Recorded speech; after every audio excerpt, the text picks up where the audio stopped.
is it a fair trial?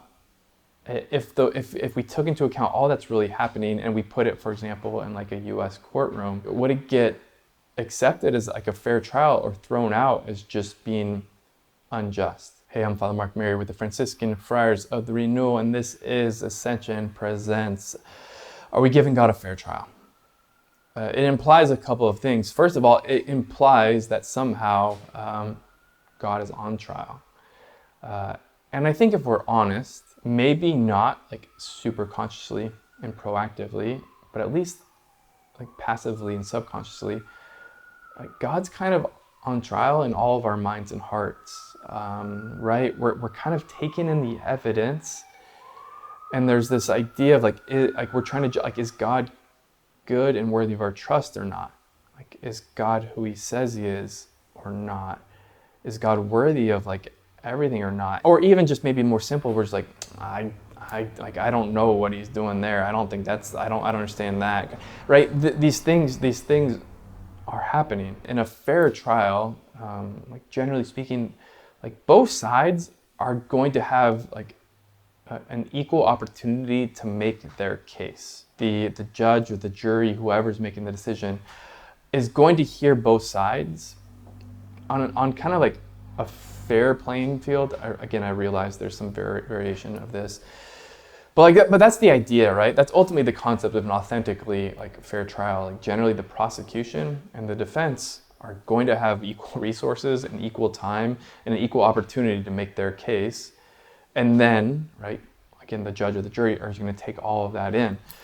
What I would say is this: is that why I question whether or not this trial that ultimately God's on in our minds and our hearts is, if you will, the prosecution, the evidence against God, the case being made against him. Does that like way overshadow the amount that in our lives, by our own free choice often, does that overshadow the amount that we're actually allowing sort of the truth and the good news of God and what he's doing in the world to make its case? Are we struggling to believe God, to trust him, like in this ultimate place of our judgment of like our faith and our charity and our assent and obedience? Like, is the reason we're struggling there actually, again, because of how we're taking in the evidence and because we're not actually giving God a fair trial?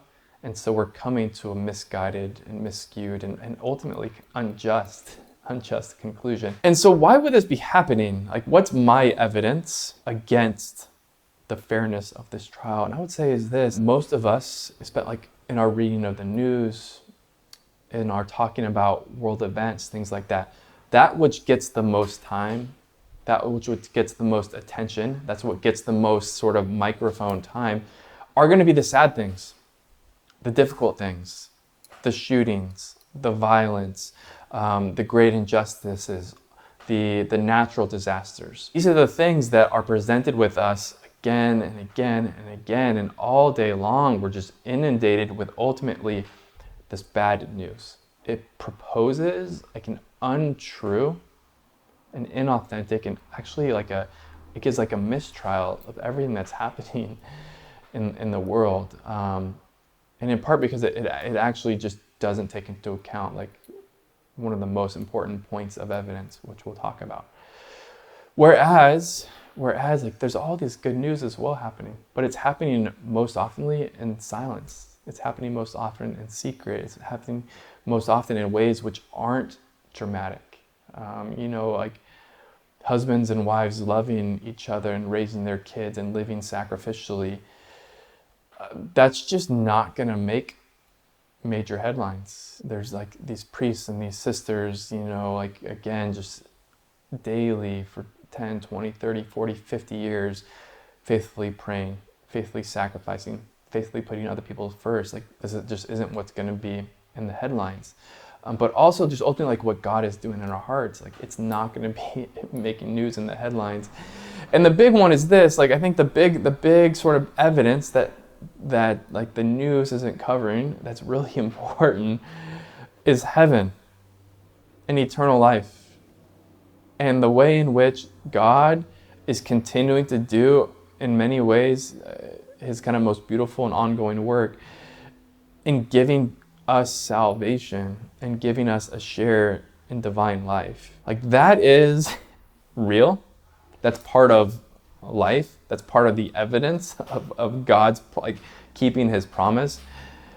But we don't take into account unless we're intentional. The proposal is this: if we're spending so much of our time and energy just looking at and taking in the things of the world, and we're not being disciplined there, or we're not staying focused on the things of God, if we're not continuing to take in the good news, which is all around us when we're living lives of charity, if we're not keeping before us the truths of eternal life, ultimately we're not giving God a fair trial. We're allowing the prosecution to make this dramatic case, and we're not really listening, if you will, to the case for God's goodness and for his fidelity and for his truth.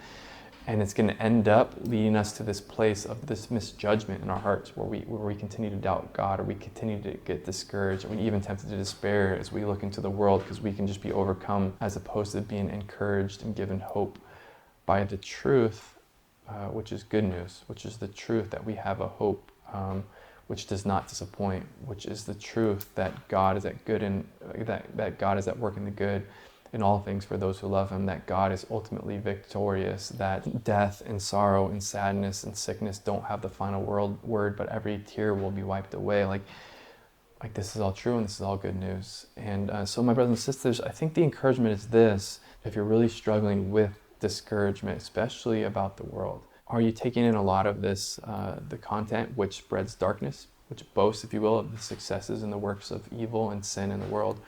Or are you taking in the good news, the truth, the light of God, of his promises, which are in fact being kept and being fulfilled on a daily basis in so many beautiful ways, but even more so in heaven? My brothers said, let's do a little inventory, and let's really consider again scaling back from some of like what we're taking in. Not because we don't want to be informed, but because the information is just skewed, and particularly it ultimately ends up making this kind of implicit case against God. Even more so do we need to allow God to speak in the truth of his goodness and what he's doing to speak and inform our lives and our worldview. There's so much discouragement and so much frustration and fear today, that we can find the remedy by just like giving God a fair trial. Look forward to seeing you again next week. Remember, we are pilgrims on this earth. Somos peregrinos, poco a poco, little by little. Vamos a llegar. We're going to make it. God bless y'all.